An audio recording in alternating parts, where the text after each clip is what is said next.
back. Yo guys, welcome back ulit sa video natin for today. Ang topic natin ngayon is paano gumawa ng wala cinematic na video gamit lang ang smartphone. Magbibigay ako ngayon ng 3 basic tip kung paano. So, number 1, may alam na kayong kanta or background music sa gagawin yung video. Pag alam mo na yung kanta or madali mo na lang i-imagine kung anong gagawin mo sa video mo. So, yun yung pinaka-the best na gagawin mo pag gumawa ka ng cinematic video. Malalaman mo na yung pagkakasunod-sunod ng video mo kung saan patungo ka. So, pangalawang tip, ang lugar. Ping! Patuloy mo na. Doon mo isi-shoot yung video mo. Alam mo na din yung saan ka magsisimula, tapos saan ka magtatapos sa video mo. Alam mo yung lugar. So, pangatlo, transition. Try mo eh. Ayusin mo. Ulit. Sumakit yan ko, boy. Ay, ka muna. Akin na yan. Sige. Tayo na. Okay na, boy. Okay na. Success. Okay.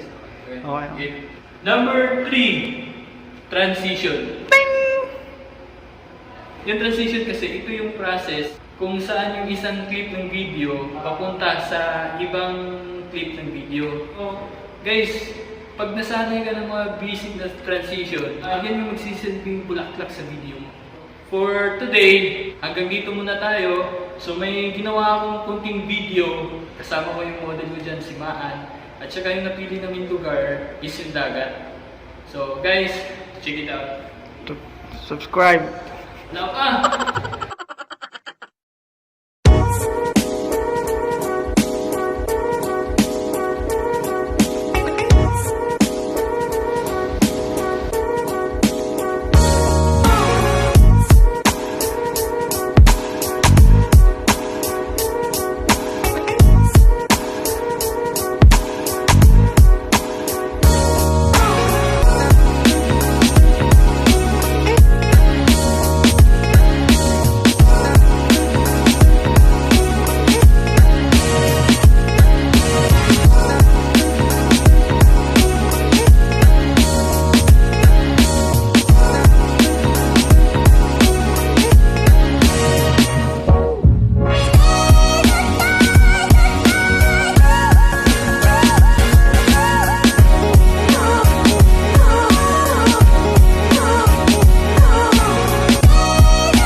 So ayun guys, sana nagustuhan niyo yung video ko.